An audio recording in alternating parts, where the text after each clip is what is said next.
Hello, everybody. Happy Monday. I hope you guys have had a fantastic weekend and a wonderful start to your week.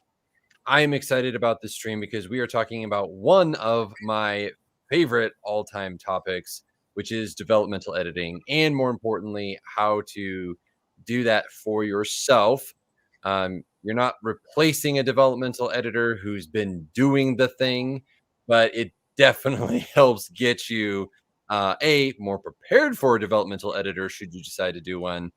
Uh, it also provides you with a little bit of opportunity to kind of dig into the nitty-gritty of your story, and you get to see it kind of from a new perspective, which I really enjoy. Now, there are a couple things to dive into before we actually dive into the main source. The first thing is we got new resources down below, y'all. So down in the show notes, okay, there is a link to a Google Drive that has tons of worksheets and most recently added Zara's fabulous revisions template. So it basically kind of gives you a breakdown of what revisions look like, how you should kind of go about revisions, some of the things that you should be taking into consideration when you're doing your revisions. It's really good stuff. So that is down in the show notes under the free resources link. That is for you guys to enjoy. Second of all, down in the same show notes is the submit your work form. Now, if you have noticed, we've been talking about editing for December, and we've also done some editing examples, which we'll be doing again later on tonight. But if you would like to have your stuff read, critiqued, given feedback, then please make sure to go down and fill out that form. There's a handful of questions there. Most of it you can just skip over if you don't want to give it, like your social media handles. We promise not to stalk you. It's only if you really want to connect with us outside of the fabulous YouTube realm.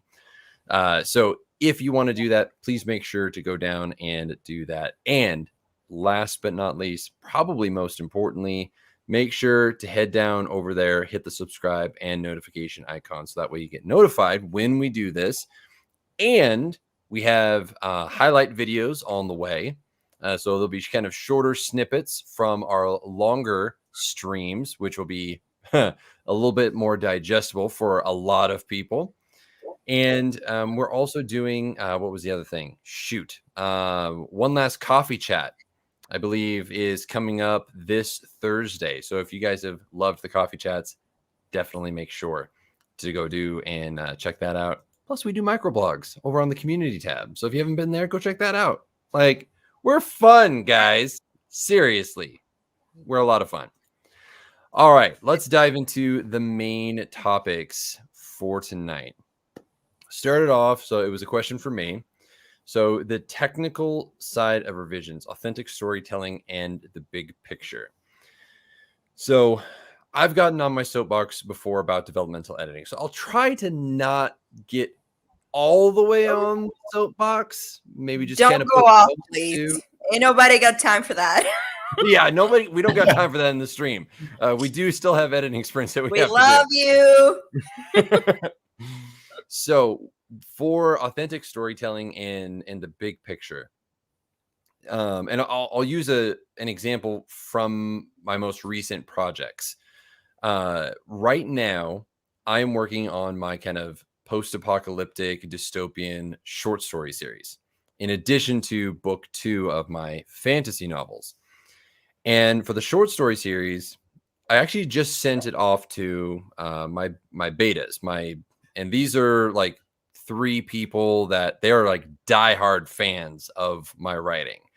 So it's not just Joe Blow off the street and being like, "Hey, you bored? You want to write you want to read my book?"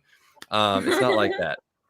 These are people who are invested in my writing that I am reaching out to, which I think is a key for your beta. So if you're going to do betas before you do an editor or anything else like that, just make sure that they're invested in your writing, like really invested in your writing. But in addition to that, what I'm having to now look at is I have roughly 10,000 words, because again, short story. And what makes sense, what needs to stay, what needs to go for this book? I don't know.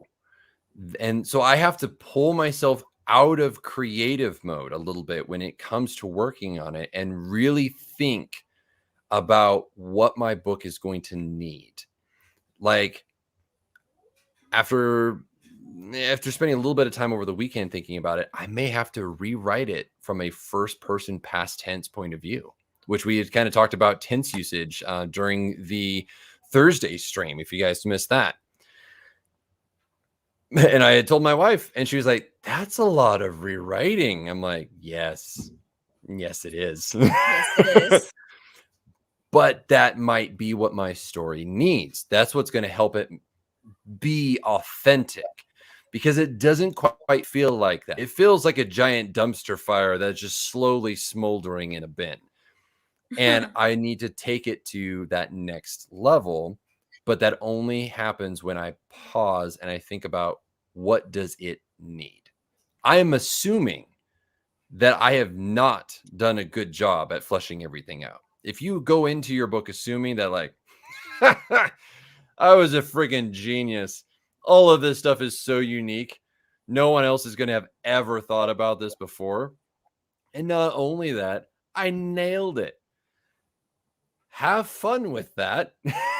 You're not special, kids. Yeah. And, whatever you're taking, you're probably going to want to share it with some people. But when you look at the overall arc of your story, and this is what you have to do when you're doing a developmental edit. One, you should read through the entire book again. And that should come after you have set it aside for at least 4 weeks minimum, because you have to detach yourself from it. The reason why I'm having a hard time with my book is because I'm still too close to it.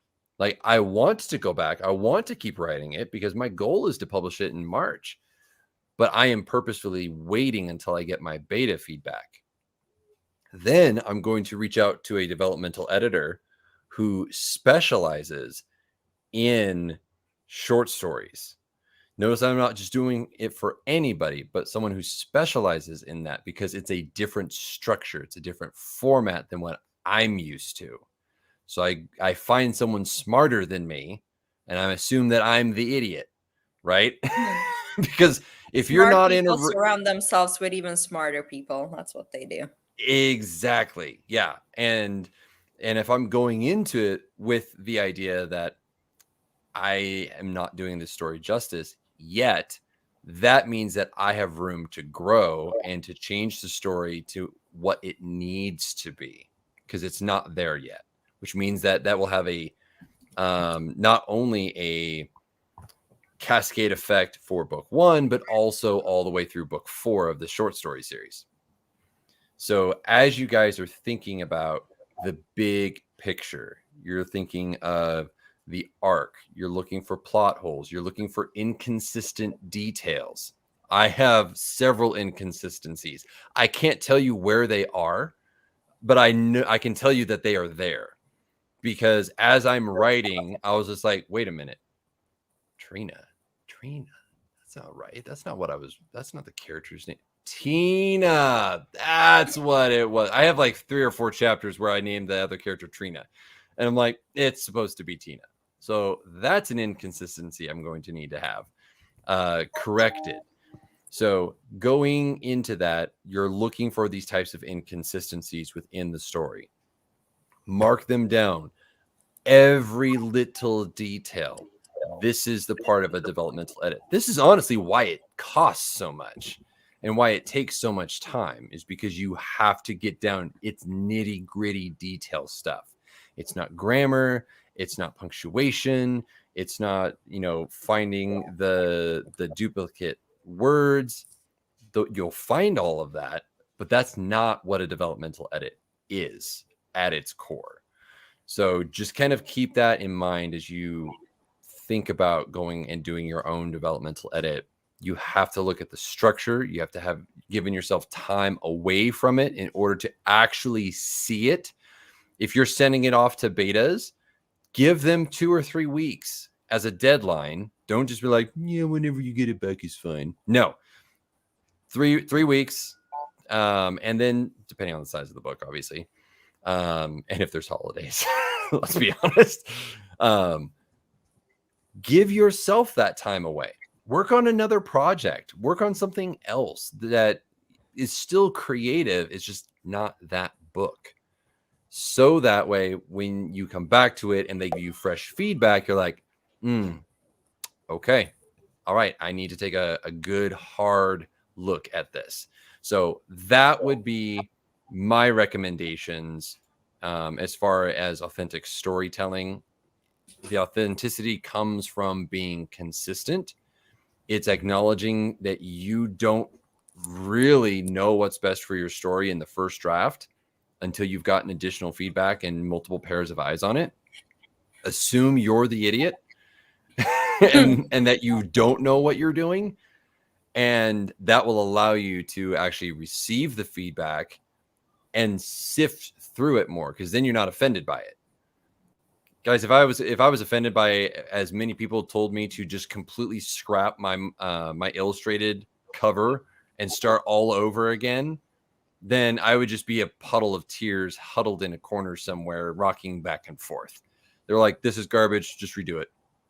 And I was like, thank you so much for your unwanted opinion. I appreciate it deeply, and I have thus cast it aside. So you guys will be able to do the same thing.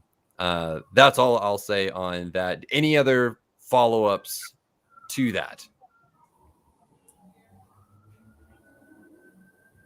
No, I just stunned you guys with my brilliance. Yeah, I mean, I have a note on specifically what you said about prepare for the feedback. Like, it's not, writing is not rocket science, and it's not an exact science, right? So people will have opinions. So it's part of the job and it's part of the deal.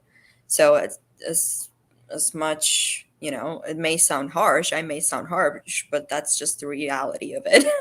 And you will get some wonderful opinions, and you will get some terrible opinions that will stay with you.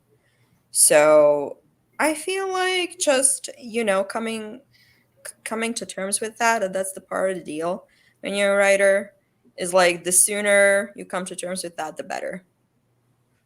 The easier the writing gets, I think, when you're not in your head about, oh, what are people going to think about this? I want to reiterate something you said, Stephen, that the consistencies build authenticity, which is kind of an odd thought, because I would think most authors' initial gut would say, well, inconsistencies are more flawed and we're all flawed, and so that's more authentic. But people can't feel your authentic message, whatever it may be, if the story and the structure doesn't make sense. And it feels less authentic because it feels like it hasn't been sitting inside you as long, that you haven't cooked it up the right way. And it comes across, oh, they rushed this, or they failed in this way because they weren't in tune with their own story or their own nonfiction book. And it feels a little odd from the writer's perspective, but that's how it comes across. Yep. 100%. It has to be, you have to have those consistencies there. It is a unspoken promise that you make as an author to your reader, that you have done your due diligence and that you will be consistent throughout this entire book with the rules that you have established. And if you break that promise and you break that trust, it is very, very hard to recover from that. All right. So our next question is for Zara, which is, how do you organize a manuscript during developmental edits?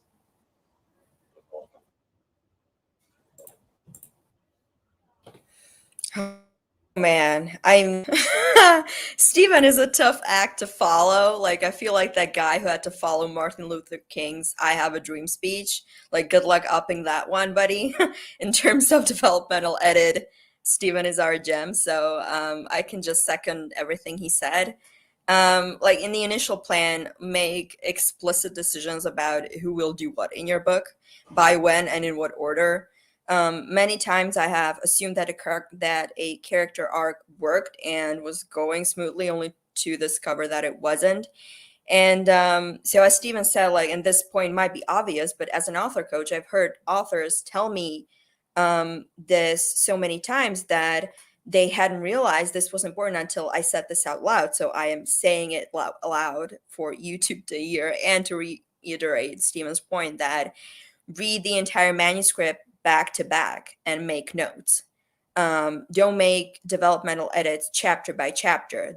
That comes later, during the later stage of the revisions process. So note number one that you should make is, we talked about planning your novel ahead. And so go back to that initial structure and tick off what you executed on well and what lacks in your manuscript. It very well may be that as the story was progressing, the character arcs changed, and that's fine.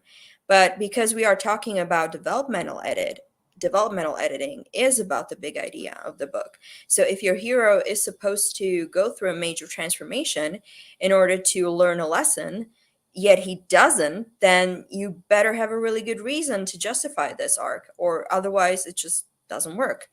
And yeah, note number two that I would make for sure is, I always make sure that the plot is easy to follow. Doesn't matter what you're writing, if the plot is hard to follow, it will discourage people from turning the pages. And that belongs in the developmental editing stage. If your side characters are going on multiple different quests and none of them play into the bigger picture, like I said, this is developmental edit. It's all about the bigger picture. Then that's how you know the plot doesn't work. So make notes about that. And note number three that I would certainly write down is, I would check the language as well. I would look for phrases that are too flowery, or particularly descriptions that are going on for days. Don't forget that Game of Thrones became massively popular only after the TV showrunners cut out all the fluff about trees and rocks and mountains. The show made a lot of non-fantasy readers flock to the books, and all I've heard from people is that the books are fantastic, but why is every rock that Jon Snow stumbles upon described in a lengthy paragraph? Like, unless it serves an important plot point, like this was the rock that Jon Snow gave Ygritte as a wedding gift, then I would advise to cut it out. And there was a note number 4, but I forget. So boys, take over, and we can come back to it if it comes back to me. Perfect. Sounds good. All right, guys. So one final thing before we dive into our very first editing stream. And I actually found a document that I can edit because I finished the short story. It is editing sample time. So we had one submission this week, and pull it up here. Excellent. There we go. All right. So the book, or at least the working title for it, is Doing, Being, Becoming, for the Love of the Creative Arts.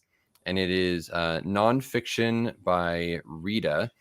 And just for those of you who are just tuning in or have not seen us do one of these before, just really quickly, we are taking submissions via the submission form down below. And it is a 150-word excerpt from the book. So outside of the title, the genre, and the author name, we don't have any of the context, any of the information for the parts of this book. This is simply let's just kind of give feedback on this particular part. And we've asked them to do that on particular parts that they want help with. Okay. So that's just kind of the context there for anybody who hasn't seen this before. So let's go ahead and go to the next slide here. So this is what we have to work with. I'll just go ahead and kind of read it out loud here. My sister was schizophrenic. She was not diagnosed, but I know that she was. She had all the signs. As a child, I watched how my teenage sister broke out of reality, brought back home to Nigeria because of her many episodes experienced while in college in Texas. As far as everyone was concerned, my sister had gone mad. But was she? No one must know Mabel is crazy. She was whisked off, locked in the house. It was the family secret. The thought of handling the stigma, the shame, and everything associated with mental health challenges. The only people allowed to see her were traditional and modern spiritual leaders, quote unquote. I don't know if you guys can see it. So just to confirm there. A mix of concoctions, rituals, and prayers to exorcise the supposed demons in her was the prescription to stop the delusion. She saw things, felt things, screamed at things that we couldn't see with our physical eyes. We felt her pain, but could not reach her. One, I would say that this is a very, very vulnerable and very powerful set of paragraphs here. You know, I can't imagine having to try and wrestle with all of this and deal with it. I think some of the things that are, I would say the first thing that kind of comes to mind, and this is what I've told every nonfiction author that I've had the privilege of working with, is determine what level of privacy you want to have for yourself and for others in your family. For those who are more private, then I would remove the family name. You know, so I would take Mabel's name out. I'm not saying that you have to, mind you. I'm just saying this would be my feedback. I would remove Mabel's name and just use sister. Again, that just kind of protects her identity.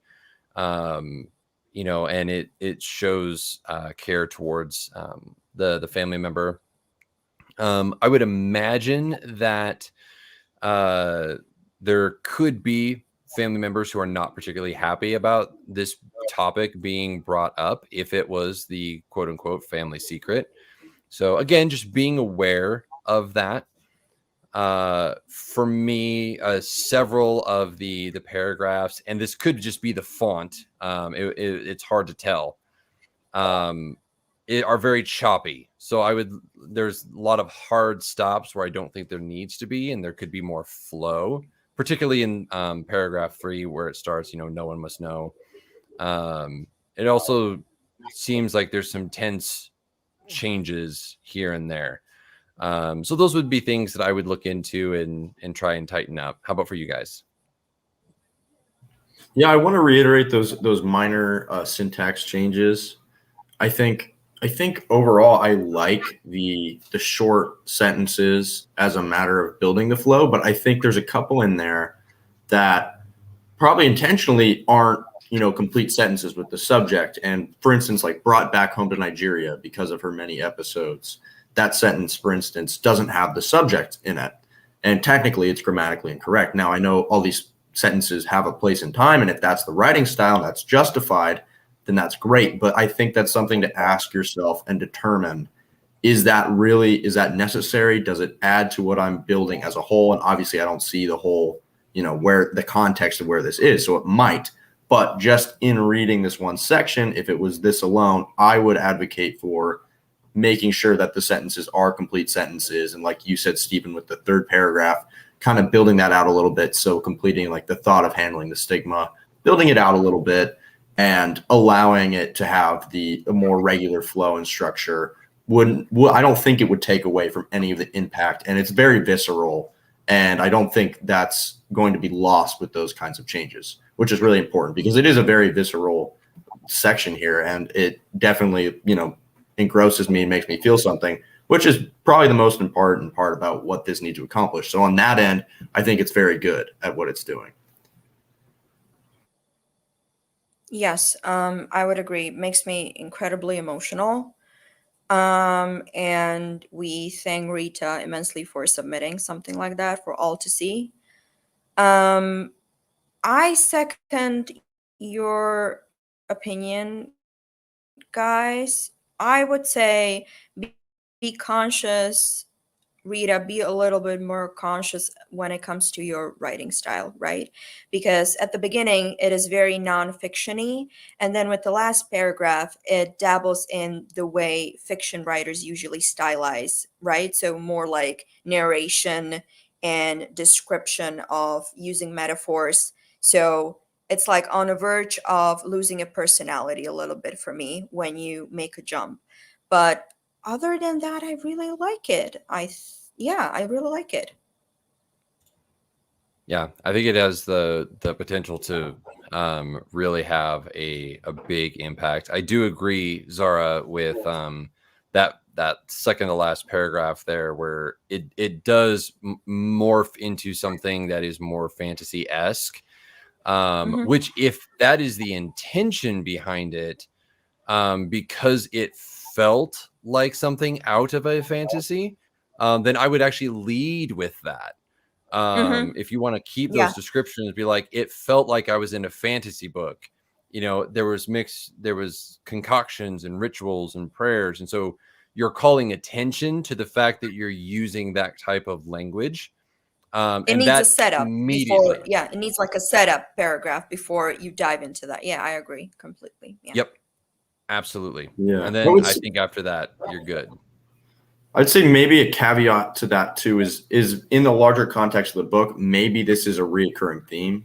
So that's also something to ask yourself, Rita, is how you're introducing a lot of these different elements just in general in the book. Because if this is something the reader's used to already by now, then it may not need that introduction. But if it's not, then I would definitely agree that some of these themes can be brought in different ways. But I do really like it because I do think that with moments that are raw and can make people feel sad or different emotions, there's a tendency to be either over melodramatic or maybe over matter of fact. And I think you really struck the right balance because there's just the right amount of matter of factness that we feel like, ooh, that little like cold shiver about the moment, but there's also the emotion behind it to back up. So I think it's powerful. Yeah. Yeah. Great points there, guys.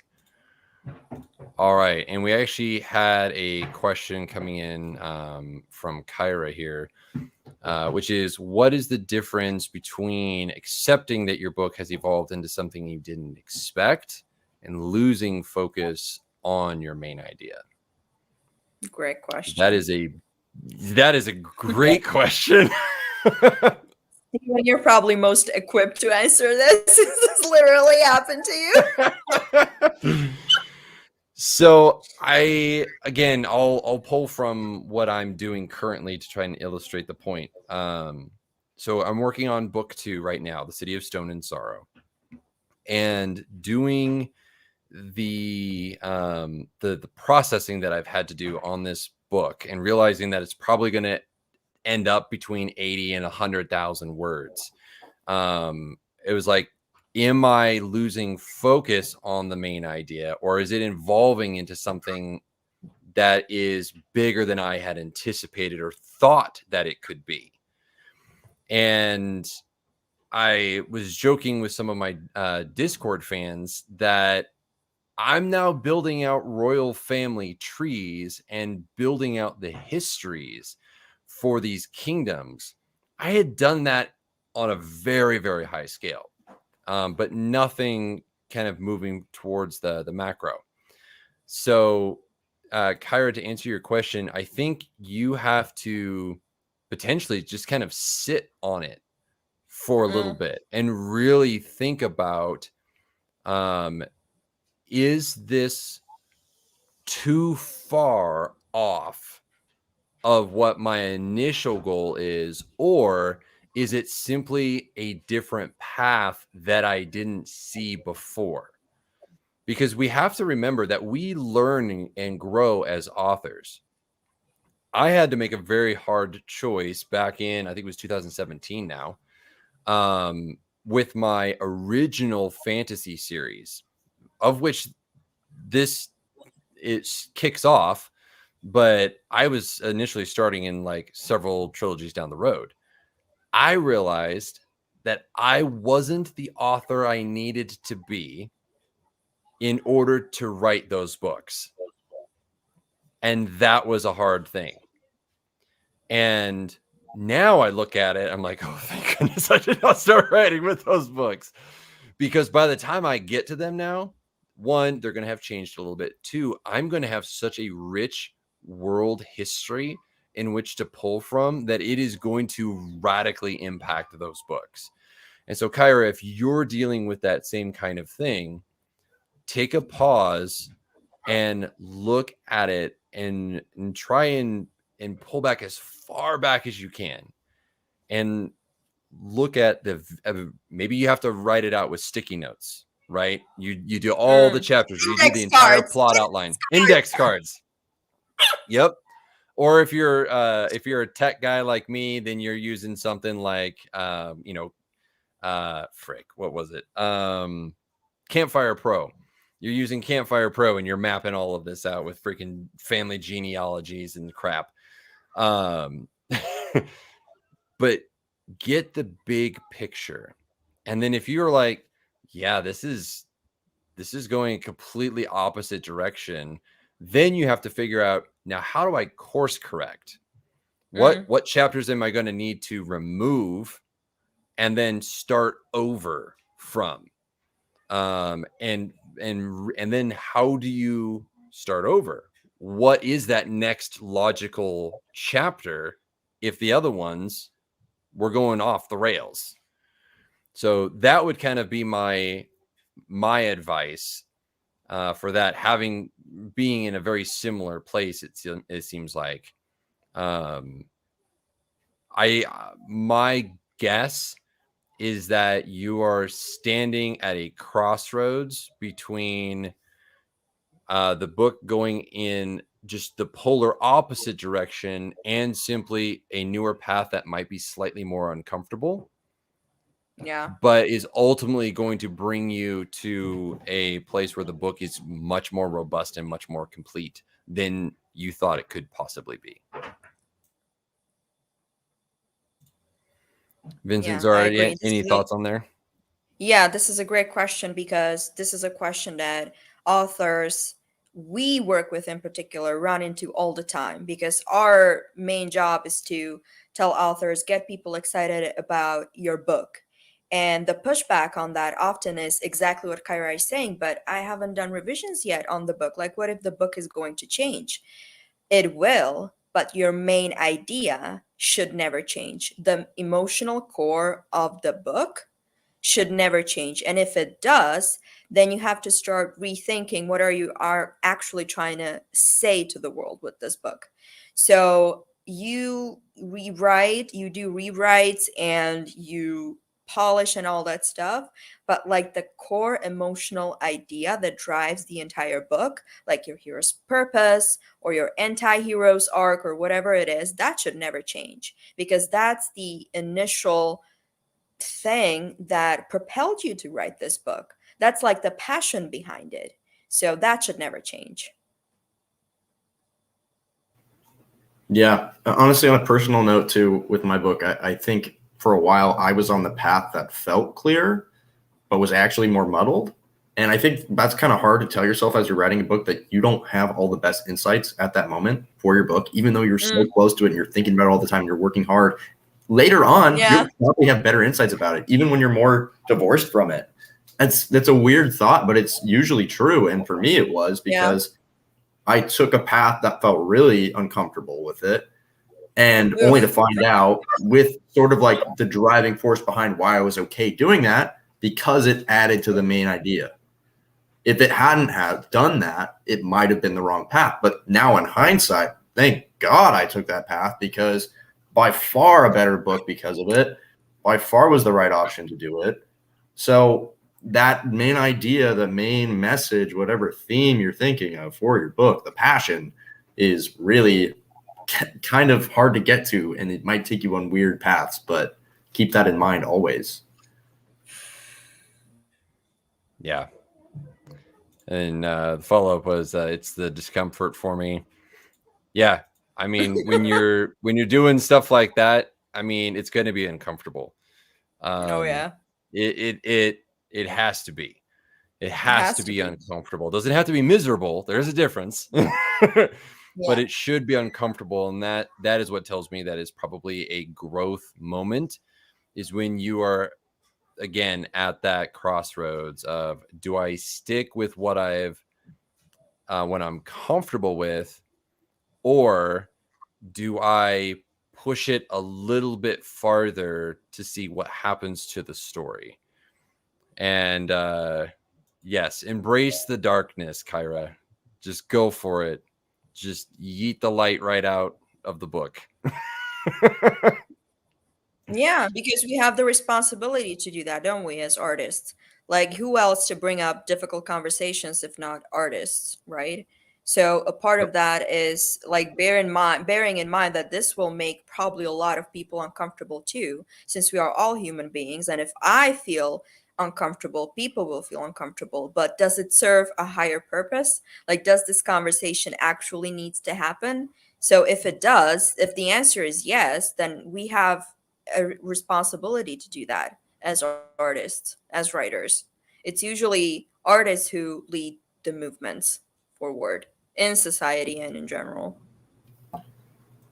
And if you're so unsure about it and so unsure about taking that step in that random direction, whatever it may be, then save a copy of what you have now, obviously, make another copy and go on that path for a little bit and explore it. And if it's wrong, you'll soon find out that it's wrong. Like a test drive. Yeah, a test drive. It may take time, but that time can be worth it. Yeah.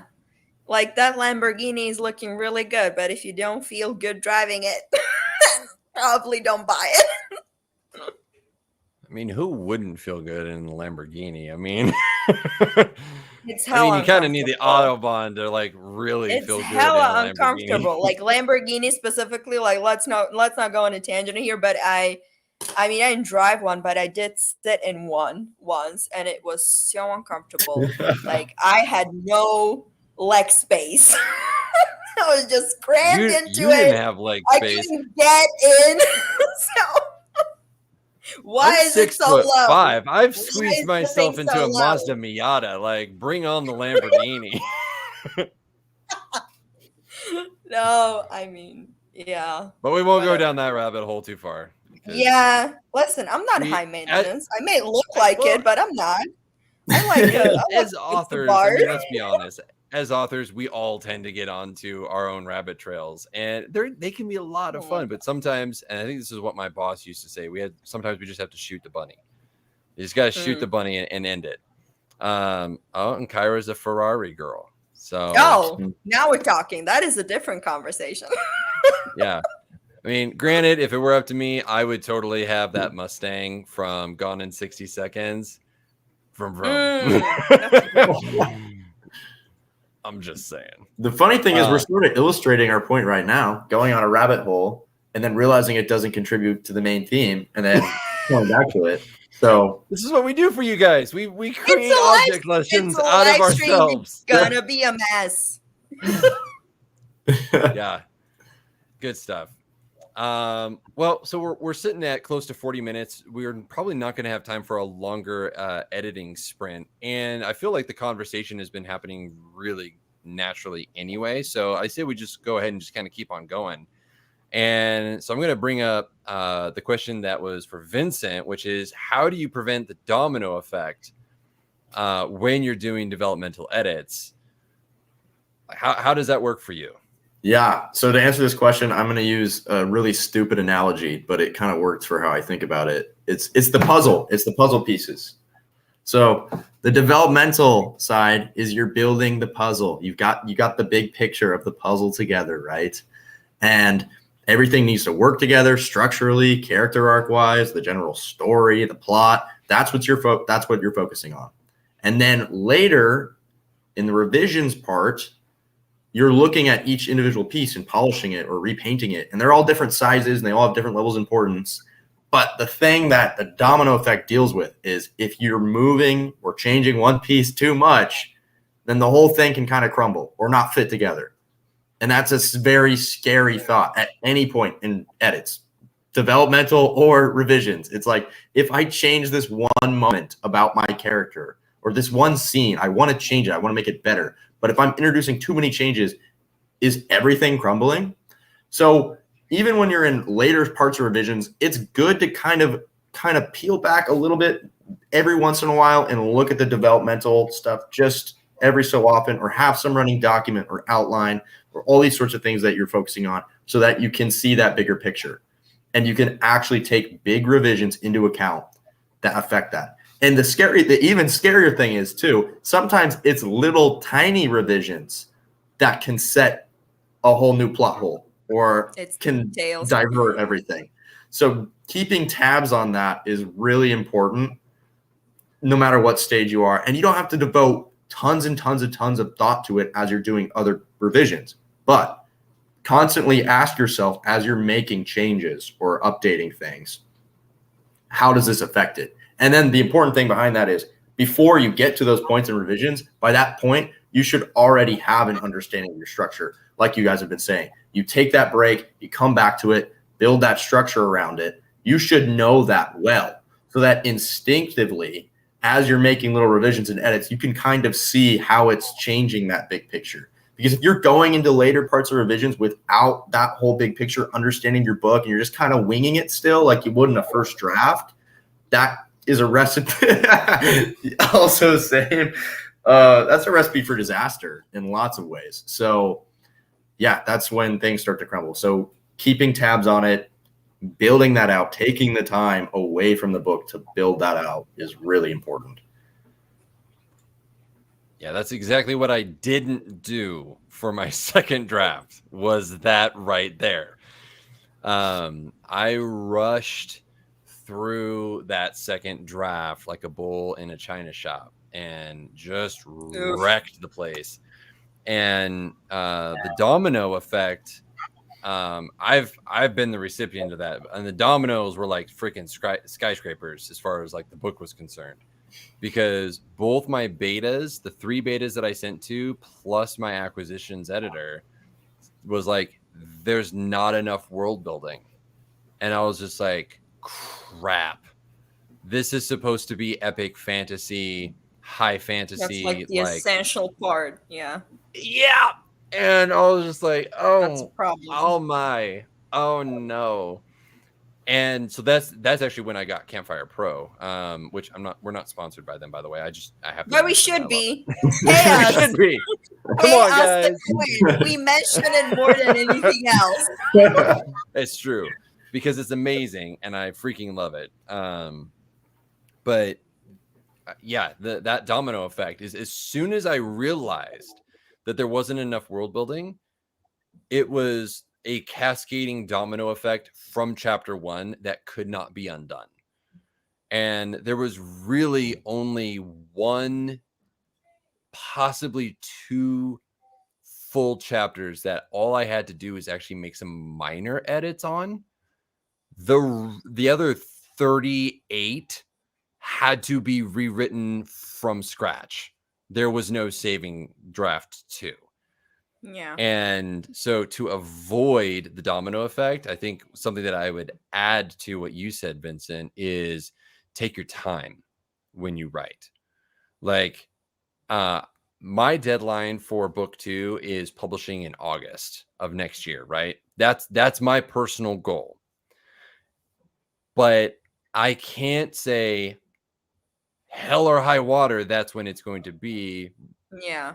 To hell with the story. Yeah. Because 1, readers aren't going to be happy about it. And 2, it requires more. Like the level of world building that I'm getting into for this is next level world building stuff. It's not going full token where I'm like building in like complete languages, but it's getting gritty. And I Yeah. have to take time with that. I got stuck on a chapter for like 2 months. 2 months for one chapter. Same. That was Same. after a month Like, and a half on the 2 chapters yeah, before. you get to that point, don't you? Like you have that one chapter that you sit on for like 2-3 months sometimes, and you can't move for some Yep. reason. It's really weird, but it's happened to me too. Yeah, and I write linear. I can't just willy Me nilly too. write scenes. No flashbacks. I'm no Kurt Vonnegut, you know, like the master of nonlinear storytelling, and it's still somehow it's just, oh gosh, should we quit? Why are we doing this? No, never give up, never surrender. As they Yes. say from Galaxy Quest, because that's an amazing movie. Another side tangent we won't go on. Yeah. But yeah, guys, really taking your time as you write means that you will have less that you have to fix later. You will still have things. Again, assume you're the idiot and that you did miss Yeah. stuff.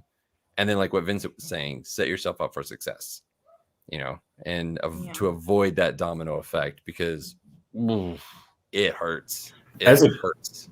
As a callback to our last question, there is kind of a specific context where the domino effect can be good, is if you're trying to take that other path that's going to get you to a more clear expression of your message and your story, your current model and structure might completely crumble. And as long as you're willing to put in the work to rebuild it in the right way, which hopefully you should be if you're writing a book and you're going on this journey, is you might have to let the domino effect happen so that you can rebuild it around this new, better way of telling your story, or if it's nonfiction, your message and all that kind of stuff.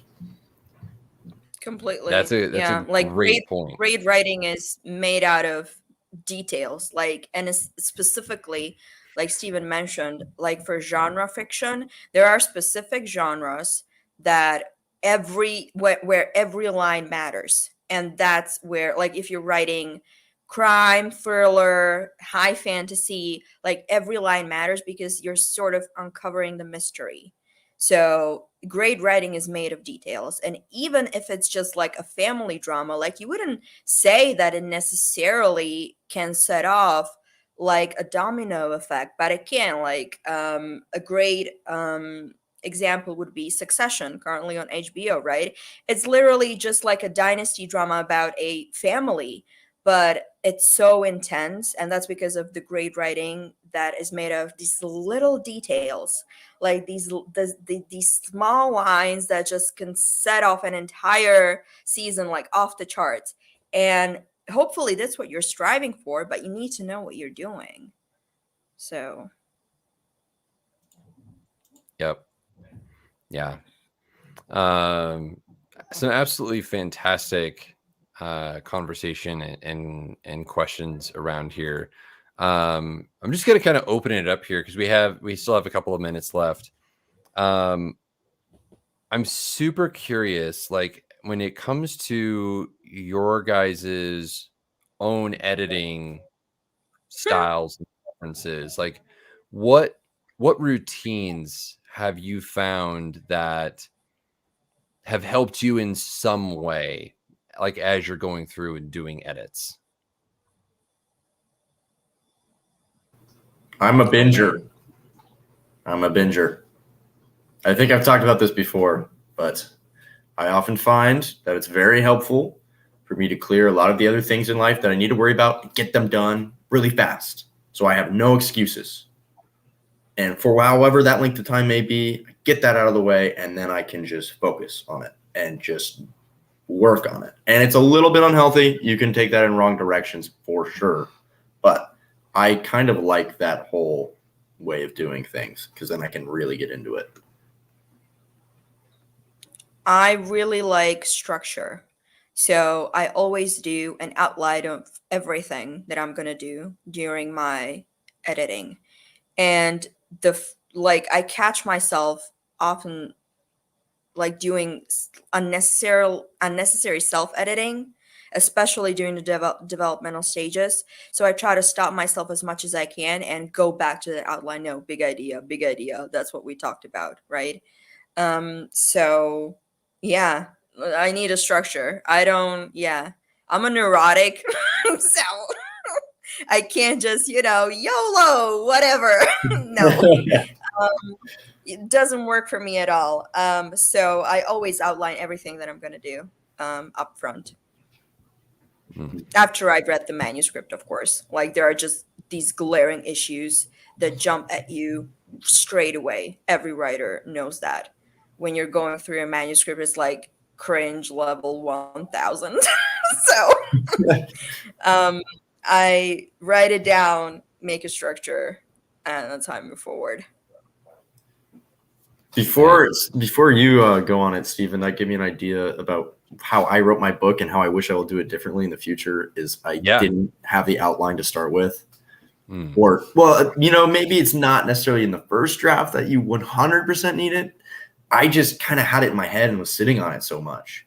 And that's just sort of what I went with. And only when I got to like later in the revisions phase did I really realize the importance of actually planning that out like you do, Zara. So I think at least by the second draft of a book, I should keep outlining things. Yeah, I think one of the things that has helped me and that I learned in the midst of revisions was to actually create that outline and to understand how I wanted to build my books.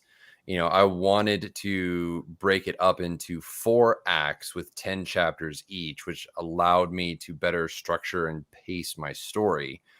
Yeah. And, moving into book 2, I knew that I wanted to do a similar style. Now that it's adjusting, I'm adding a 5th act as far as the concept goes. So that way, again, are you Shakespeare or something? Can you calm down, please? No, it'll be there's. I'm gonna create an act so toxic. I mean, that will technically kind of happen just because of the content and everybody's emotions just getting wrecked. But yeah, I mean, that's part of it, because when I'm editing, I then know what the structure that I'm working with is. So I know how to kind of keep it on track more. It also allows me to track things, because I also will track my word count per chapter, which if I'm remembering correctly, we actually have a story timeline chart down in those free resources for you guys. So again, we do resources down below. That story timeline chart is basically what I use to help me see and to track my word counts across drafts. Because then if I'm like, I have a goal, and then I come in under in draft 1, which is most likely going to be the case, then I know that I need to add detail for draft 2 to get it up to the word count that I'm needing it to be at. So I'm a little bit more methodical than I used to be about it, without getting into the weeds so much. Because I have to, again, realize I could be working on this thing till I'm Tolkien's age and then die and then just have tons and tons of notes and then not have actually written anything of substance in that time frame, because I spent all my time trying to edit. So it's not going to be perfect, but I want to make sure that I am providing my audience with my readers. And this is what for you who are watching, this should be your goal, is to provide the reader an experience, to give them something, because that is, you are selling a product in exchange for money and someone's time. They could care less about the money most of the time, but they are going to get pissed if you waste their time. Yeah. I will keep all my emotions here, and then one day I'll die. Exactly. That's a John Mulaney quote that we should never implement as writers because we'll go crazy. By the way, This is Steven is also just saying that about the structure and everything because it's being nice. Since I'm a self-proclaimed neurotic, he's just trying to support me. But we are serious about the outline most of the time. So yeah, it really makes a world of difference. And even if you're not writing linear like we do or like I do, even if you're just getting a rough outline, I call them milestones. If you can get those milestones to kind of track, and then you end up writing that, milestone later on, and then kind of write one in the middle, and then you kind of all then piece it together later at the end, that's totally fine. But if you just have those markers so you know where you're at in the story, and it actually keeps you from overwriting, and then you're having to work through the problem of trying to figure out what to cut, which is by far harder than trying to figure out what to add, because you've built the story around this stuff. And unfortunately, you've built it on some fluffy things, and the fluffy things don't necessarily always matter. So just kind of keep that in mind. yeah. Kyra has an interesting, I was just about to say that. She has an interesting thing down in the comments, method. Yeah, questions I want the readers to have at the end of each chapter, and questions to ask myself about continuity. It's very That's important. a great approach. Yeah. You should always be asking yourself, I won't say always, you should try as much as you can to ask yourself why. Why does this matter? Why does this character matter? Why does this setting matter? Why does this particular topic matter? And that, again, goes back to you have to understand why you are writing, who you are writing for, and the message that you are trying to deliver. Because if you lose sight of that, then your book isn't going to do a whole lot. Yeah, this is one of the most important things. Like, what are you like trying to anticipate what questions are your audience is going to ask is extremely hard. Like, you can kind of have an idea, but like ideally you want them to ask the same questions you have been asking the entire process, right? And leave them with that. But that's why beta readers are great, because they can give you feedback and tell you, well, I was asking myself this the whole time. And if you can reach that point where almost your entire audience is asking the same question, then you've done a really, really good job with the book that you are writing. Yeah, exactly. All right, guys. So that wraps up for tonight. Thursday is going to be another coffee chat. Next Wednesday is going to be our last live stream of 2021. It's wild. No! Yes, it's a true thing. And then we will be back at it the first Monday in January.